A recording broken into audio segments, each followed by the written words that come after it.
dernière et qui va revenir, je crois, la semaine prochaine pour les calendriers, c'est notre parti. Alain Ferreira, il s'est présenté, il fait partie de la Société astronomique de France.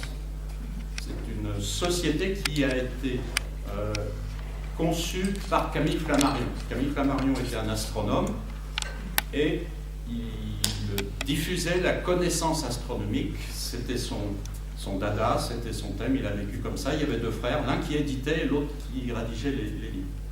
L'éditeur est toujours présent, c'est l'éditeur Flammarion que l'on connaît.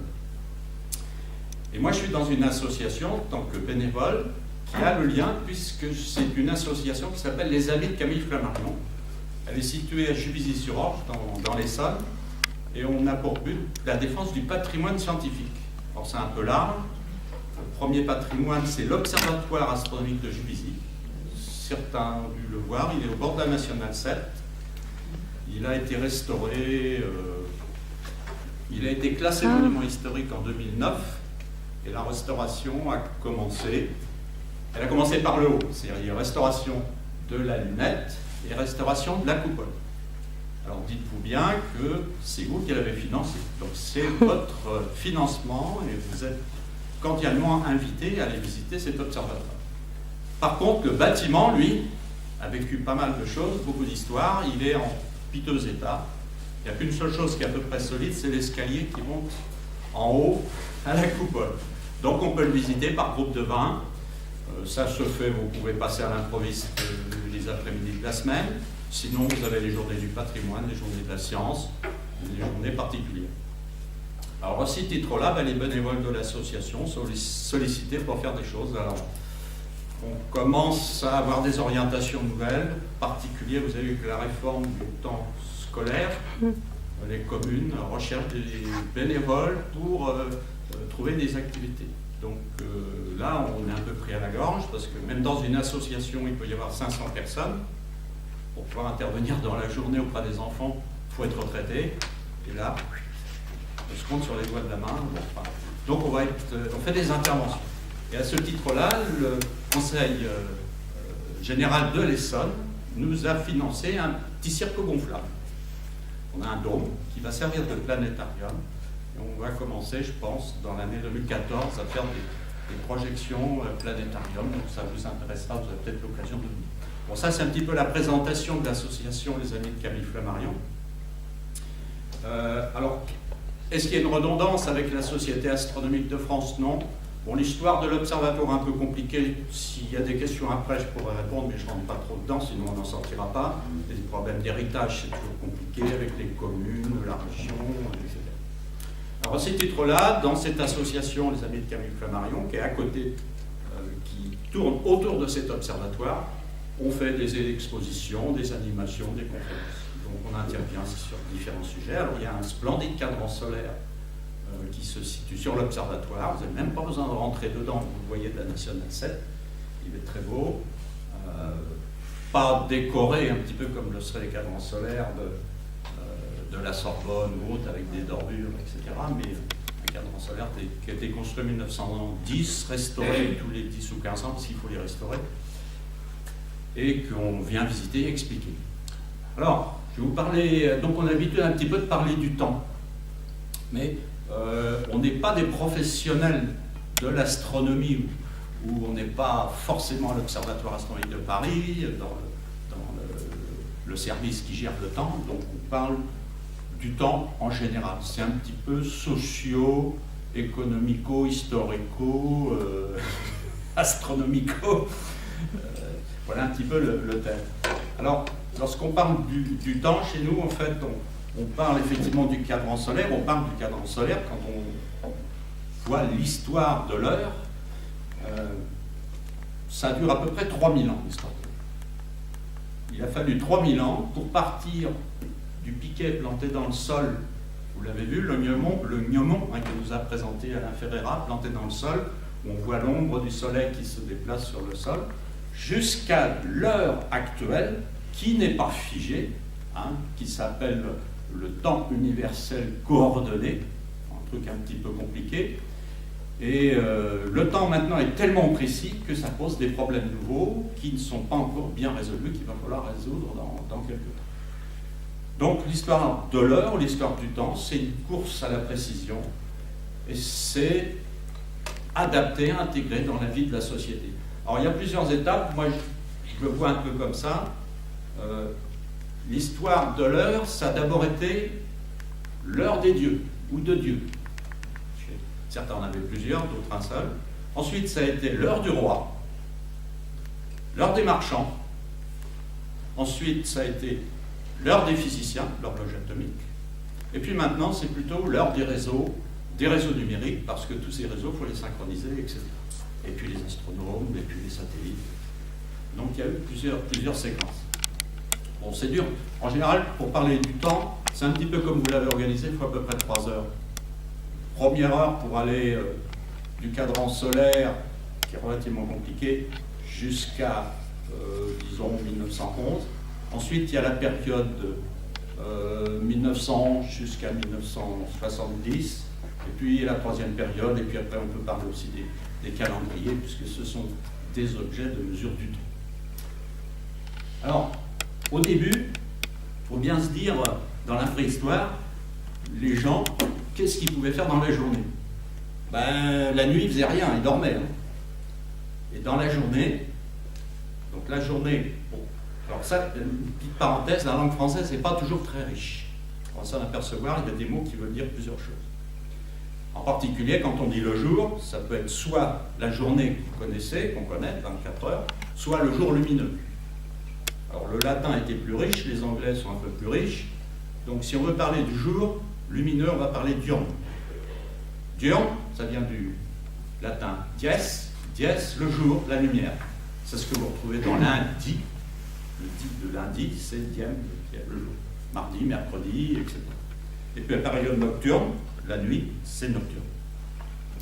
Alors les gens, ben, comme ils n'avaient pas de télé, hein, il n'y avait pas de mobilette, il n'y avait pas de rendez-vous RER, on s'activait dans la journée, dans le diurne, et puis le nocturne, on dormait. Il y en avait quelques-uns qui ne dormaient pas, c'était les militaires qui gardaient, etc., ou des services de sécurité après le Moyen-Âge.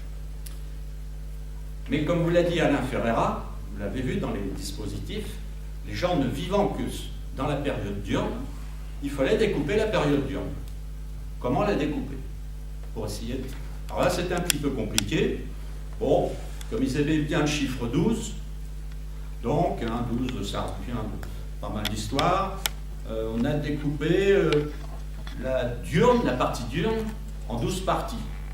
Mais ça, c'était un petit peu pour les intellectuels, parce que découper une journée en 12 heures, pour faire quoi, rythmer, est-ce qu'il y avait des rendez-vous suffisamment précis pour la découper en 12? Donc c'était plutôt les théologiens qui faisaient ce travail. Et puis après, on l'a découpé différemment, parce qu'au début, le problème, dans la journée, c'était de travailler. Ça, c'était le point numéro 1. Et le deuxième, c'était d'aller prier les dieux. Les dieux ou le Dieu. Donc, les cadrans solaires, au début, ça servait à donner le rythme des prières. Alors d'ailleurs, alors, comment ça se passait? Alors là, chaque religion avait son thème. Alors, je ne sais pas si vous vous souvenez, la dernière fois, ce que j'avais dit, en fait, dans la religion chrétienne, on vivait dans le jour, et puis je crois que j'ai un petit peu oublié, je ne sais plus si au IIe siècle, au IIIe siècle, il y a un dénommé Béné le Vénérable qui a inventé un rythme de prière.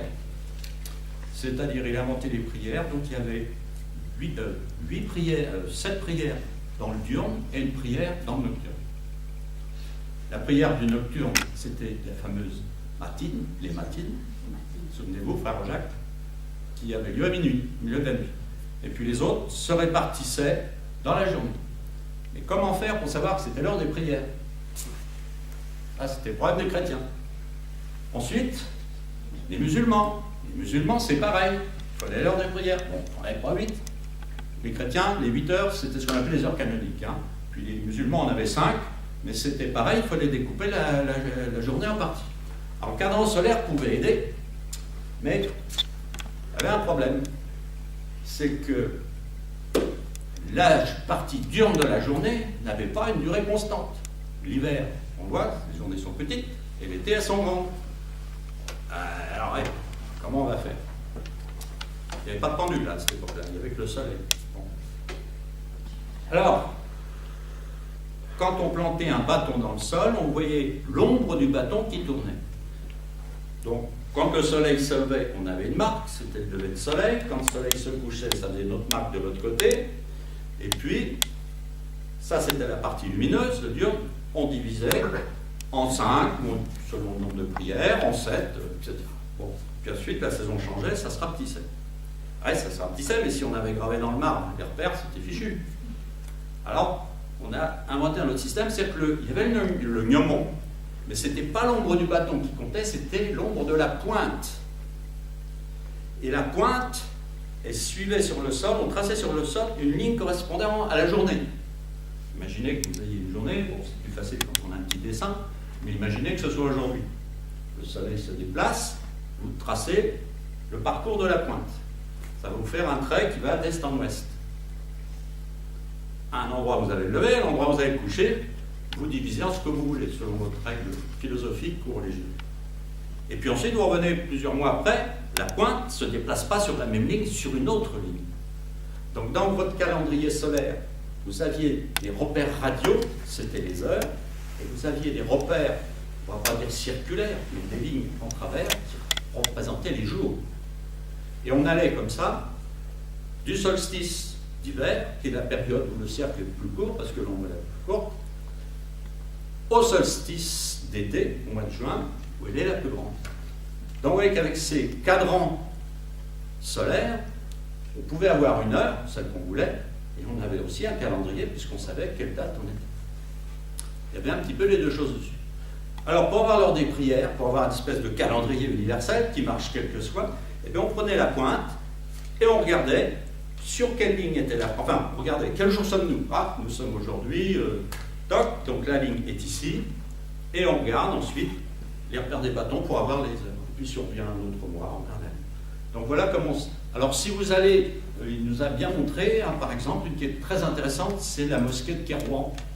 Vous avez des gnomons au sol, c'est la pointe, c'est les petites pyramides, et la pointe de ces petites pyramides, vous regardez où est la pointe, vous regardez où est la ligne, ça va correspondre à la date, et ensuite vous regardez le trait pour avoir l'heure. Donc voilà les deux combinaisons. Alors ceci dit, c'était bien, mais quelqu'un qui a posé la question, un peu bac plus 12 pour faire les opérations, et on a cherché plus simple. En réfléchissant, trouvant plus simple, on sent ici, bien sûr, il y a au moins une constante dans l'année quand le soleil se lève. Réfléchissons bien. Il se lève à l'horizon. Donc il est à votre horizontale. L'hiver, il est plutôt là, l'été, il se lève plutôt ici, il se couche là, il se lève là, mais c'est toujours horizontal. Donc je ne sais pas ce que vous avez vu, mais ils se sont dit qu'on va faire un cadran solaire qui marche dans tous les cas. Il suffit d'indiquer l'horizontale. Donc vous avez des cadrans où là, le gnomon, il n'est pas posé sur le sol, il est planté dans le mur à la verticale.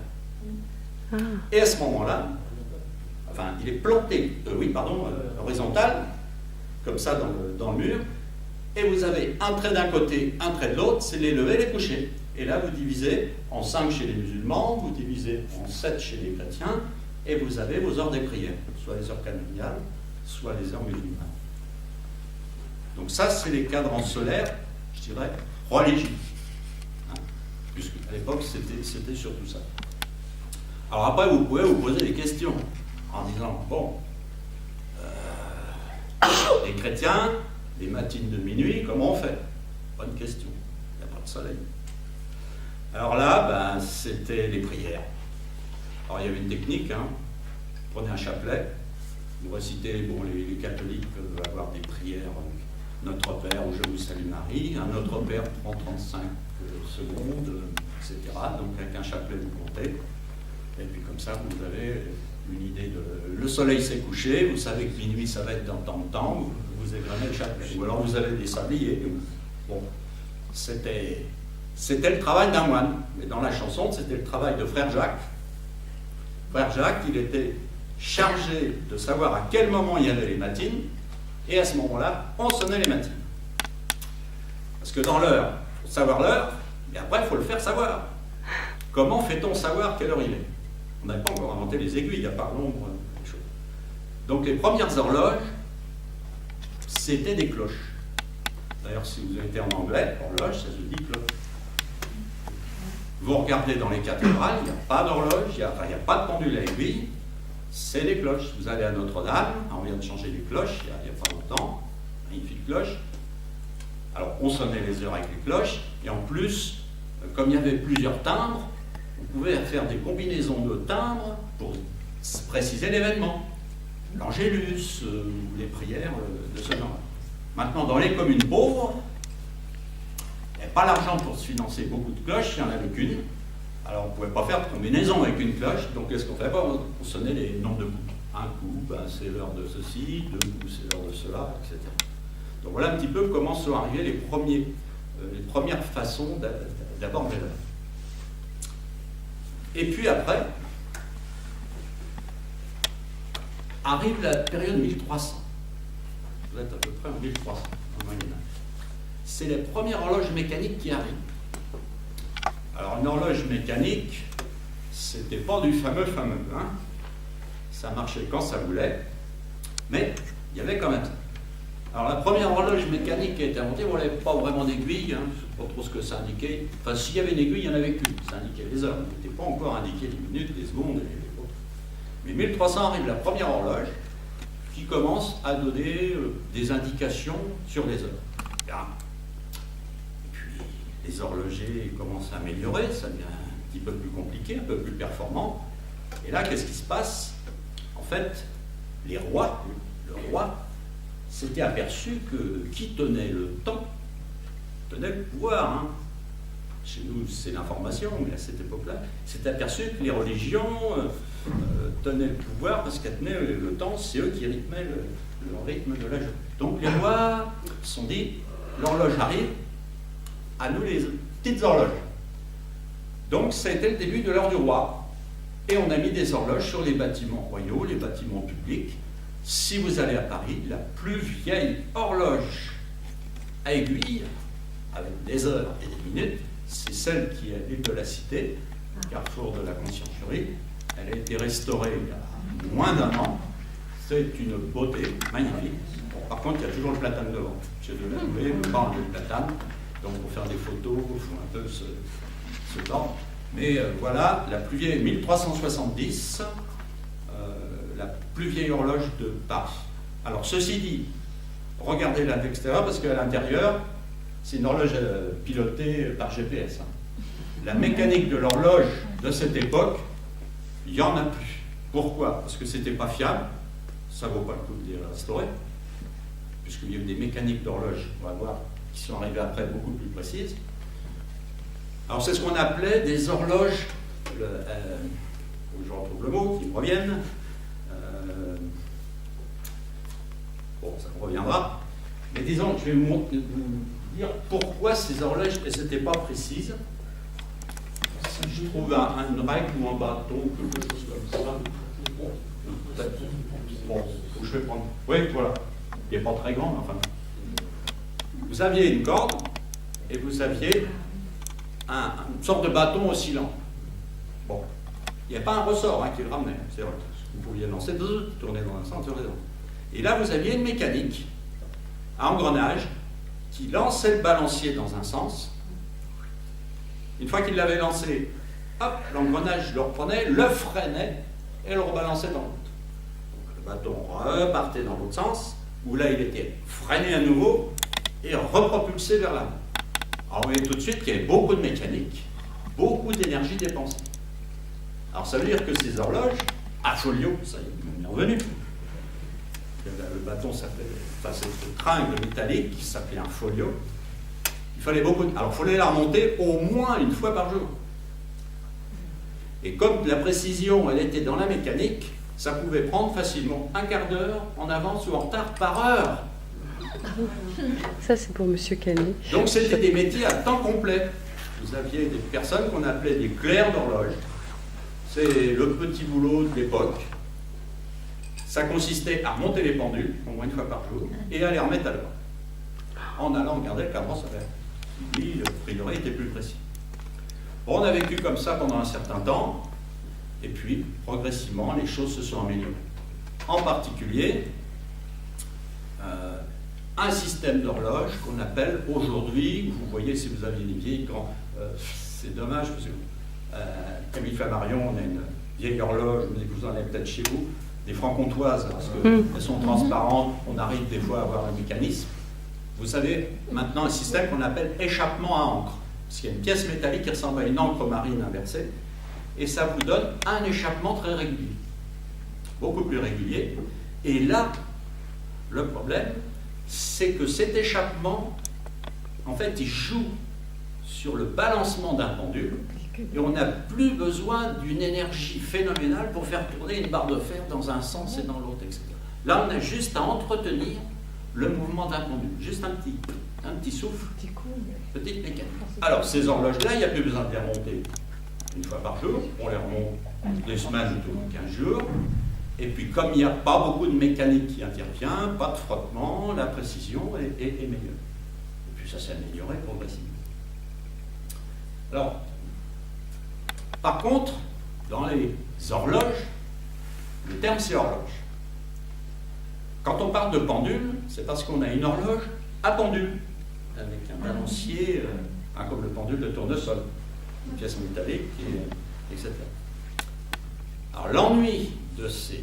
Alors ça ne fait que commencer, c'est le début des chicanes de l'heure, on n'en est pas sorti, vous allez comprendre plus tard, c'est que ce balancier à pendule, si vous avez des souvenirs, ça va peut-être un peu loin, quand vous avez passé votre bac, il y avait la formule de la période d'oscillation d'un pendule, T égale 2 pi racine de L sur G.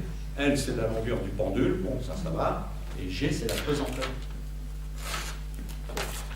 Alors, ça veut dire que votre horloge à pendule, elle n'est précise qu'à un endroit. Si vous la montez en altitude, c'est fichu. Ah oui. Il faut la re-régler.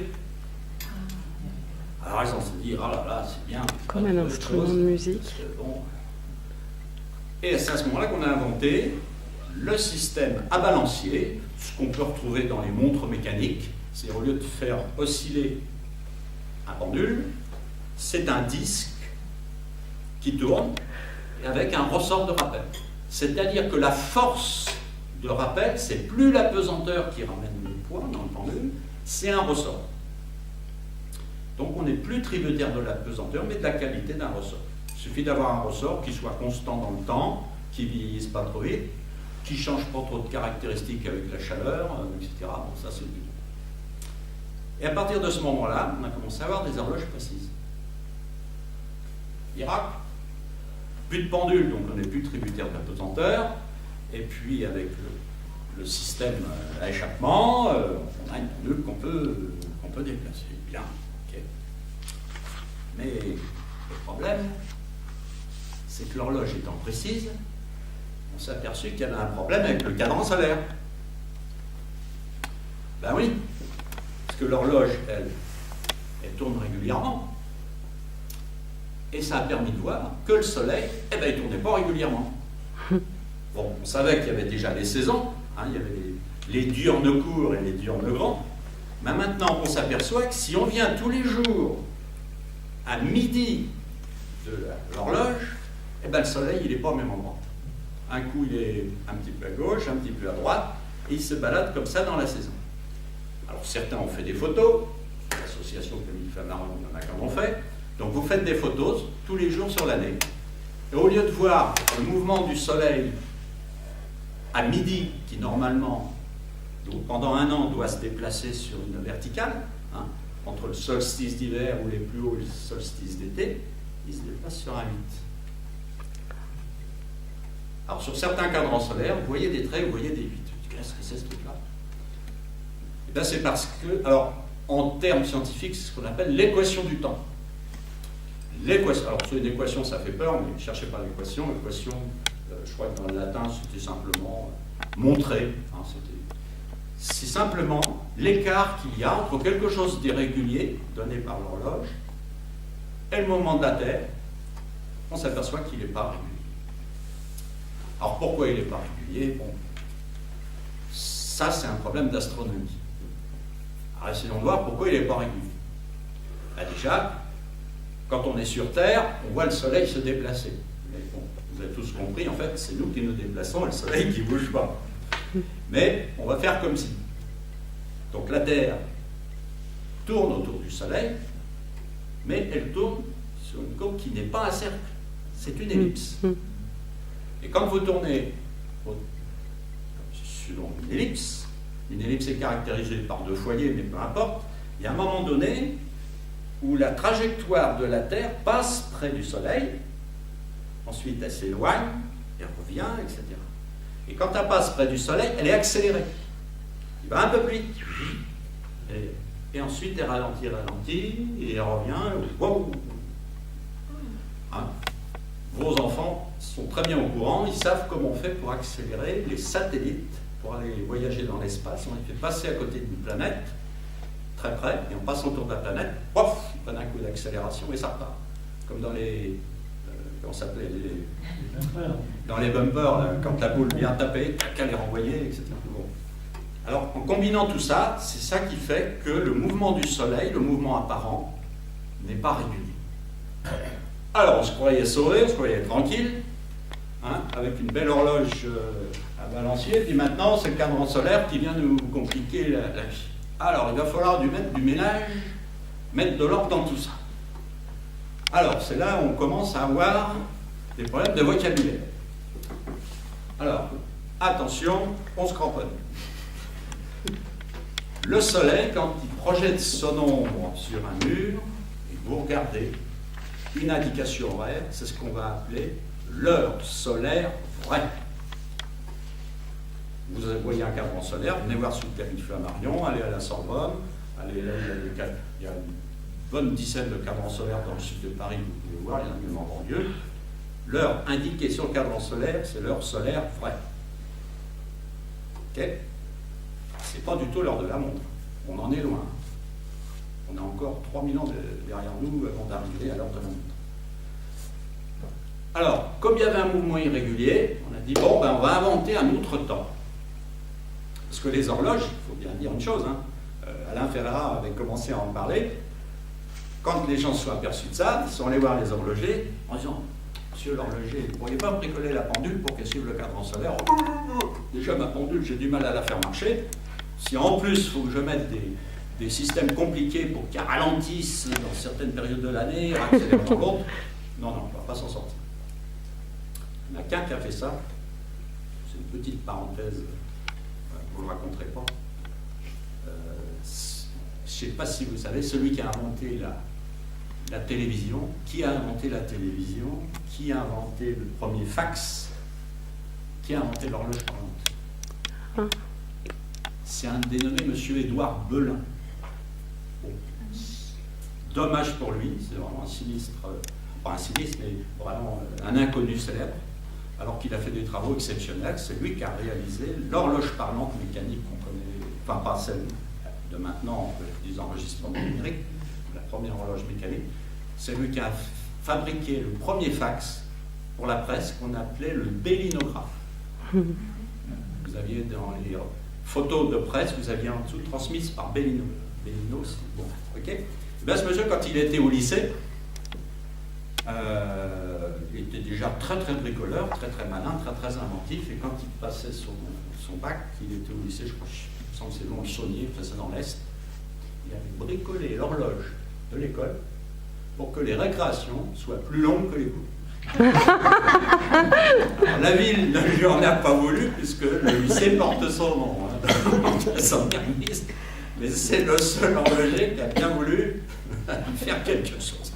Et ceci dit, on a dit, bon, il faut vivre avec une heure solaire vraie, et puis une autre heure régulière qui va correspondre à celle qu'on va appeler le temps solaire moyen.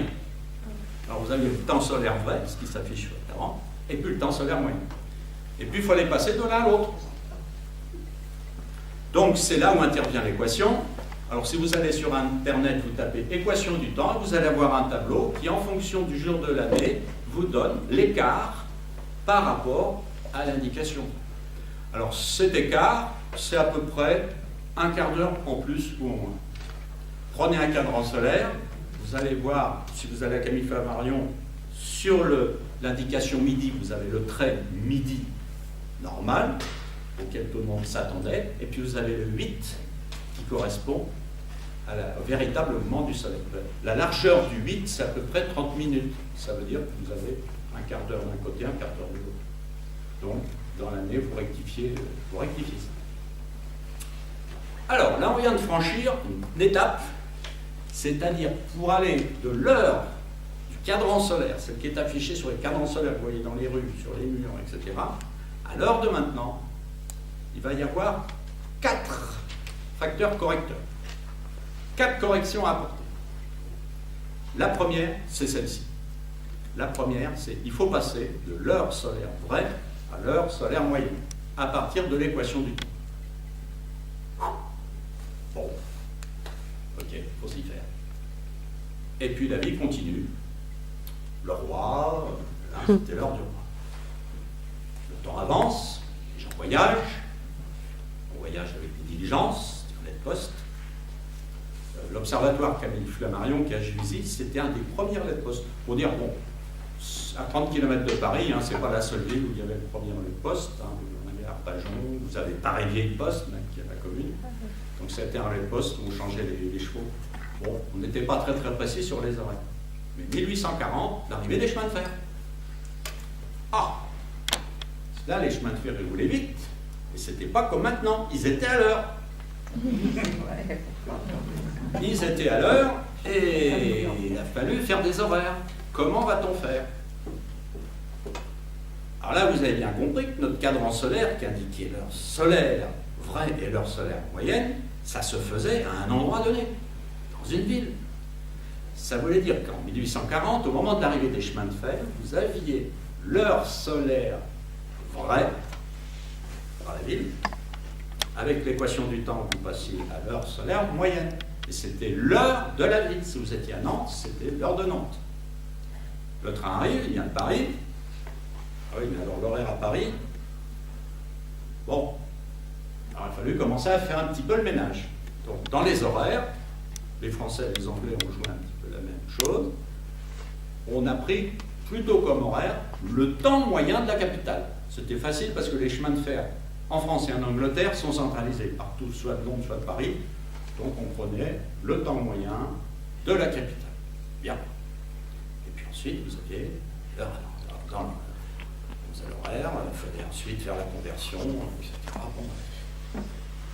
Alors ce qui s'est passé, c'est que les gens sont passés brutalement d'une période où on voyageait en diligence et on avait une notion du temps très relative, à une période qu'ils ont dû appeler les temps modernes, où il a fallu aller prendre des trains qui partaient presque à l'heure. Okay. En plus, voyager dans des trains, on n'était pas rassuré. Hein, vous avez vu dans l'histoire les craintes qu'avaient les gens, les escarbilles dans les yeux, la décompression dans les tunnels, enfin bref, j'en passe et des meilleurs. Donc les gens étaient traumatisés par les voyages en train. Alors ce qui se passait, c'est qu'ils arrivaient pratiquement une demi-heure en avance dans les gares pour être sûr de ne pas rater le train. Alors, premier traumatisme. Alors, je n'ai pas de diapo, mais sur les photos, vous arriviez à une gare. Vous aviez déjà 2 horloges. Une qui vous donnait le temps moyen de la ville, supposons qu'on soit à Nantes, le temps moyen de Nantes. Et l'autre, commodité avec les horaires de chemin de fer, qui vous donnait le temps moyen de Paris. 2 horloges. Okay. En Angleterre, économie, ils avaient une horloge à 2 aiguilles.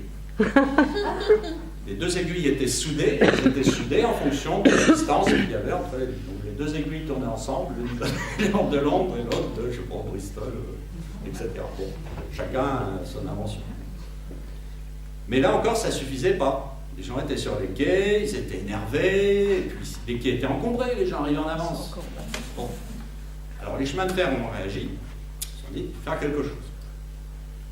Allez, on dit, on va faire partir les trains 5 minutes en retard. Comme ça, des retardataires, les gens sachant qu'ils ont 5 minutes de plus, ça va peut-être les détendre un peu. Parce qu'il y avait un proverbe qui avait été un peu remanié, un proverbe de l'époque. Vous vous souvenez tous, vous connaissez tous ce proverbe, c'est qui trop embrasse mal les trains. Et les gens l'avaient transformé en qui trop embrasse, parce que les gens s'embrassaient avant de monter le train, on n'était pas sûr de se revoir. Manque le train. Ouais, c'était tout dire. Bon, enfin bref, nous voilà à cette époque-là.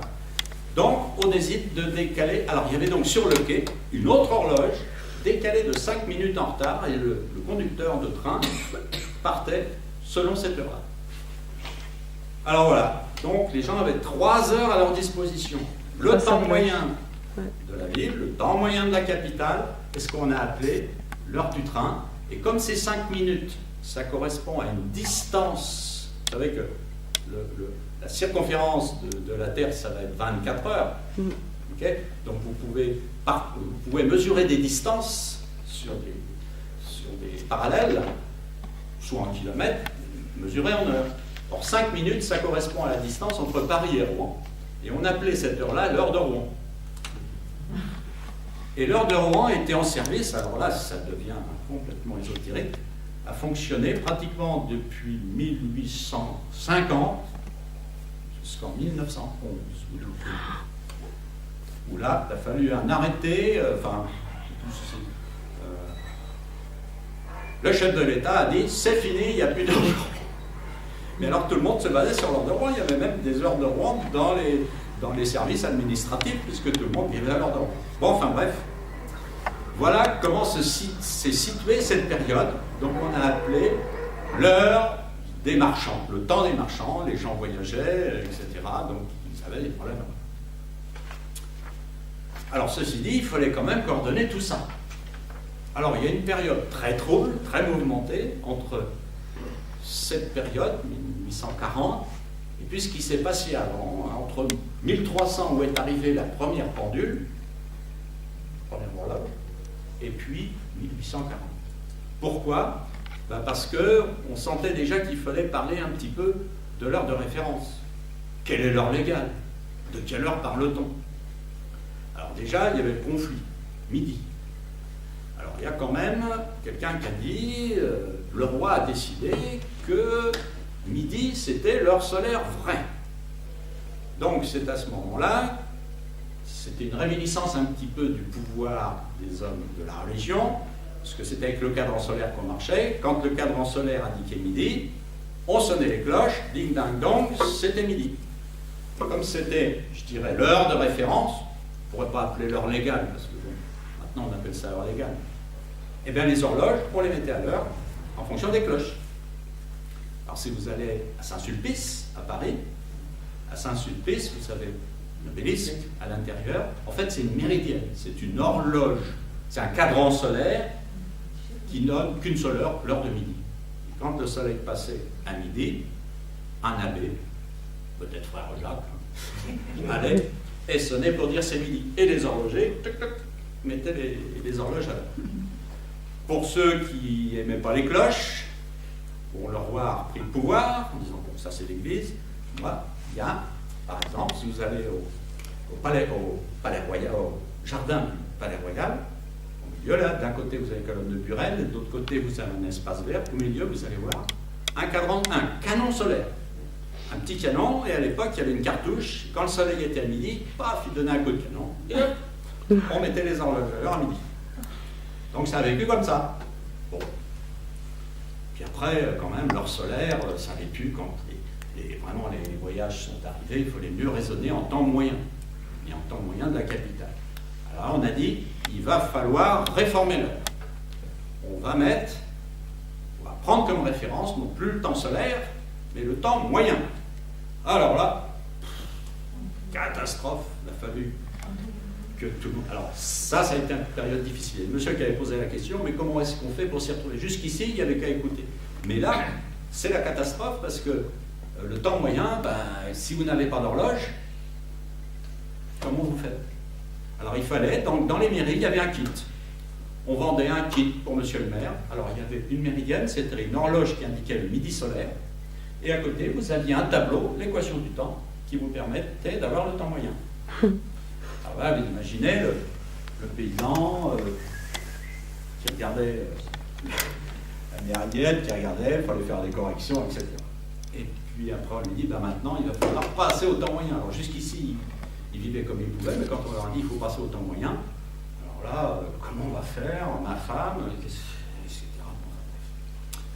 Mais heureusement, les horloges ont progressé. En particulier, l'horloge avec l'échappement à encre.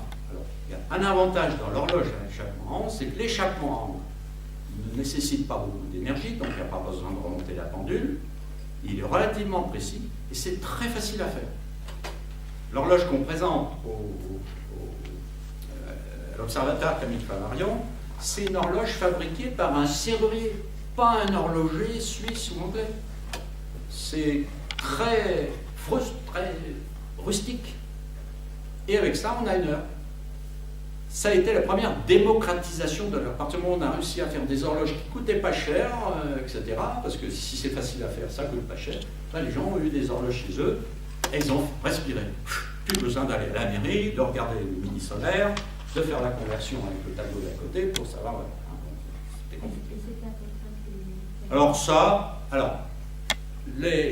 ces horloges, l'amélioration de ces horloges, alors c'était toute une histoire aussi, parce qu'à l'époque, les gens travaillaient, si vous voulez, il y avait un lien entre le travail et, comment je dirais, la communauté. En particulier, en France, le corps des horlogers était protestant. Et quand il y a eu la révocation des lignes Nantes, ça va peut-être vous rappeler d'autres choses, il y a eu, non pas une évasion fiscale, mais une évasion religieuse. Donc, les protestants sont partis pour sauver leur peau, ils sont partis en Suisse, en Angleterre, et il n'y a plus d'horloger en France. Il ne faut pas vous étonner que toutes les bonnes horloges sont en Suisse, et que les bons inventeurs d'horloges sont en Angleterre. S'il y a un bon horloger en France, c'est un Anglais qui est revenu en France. Par exemple, Sully. Pas le ministre un autre Sully.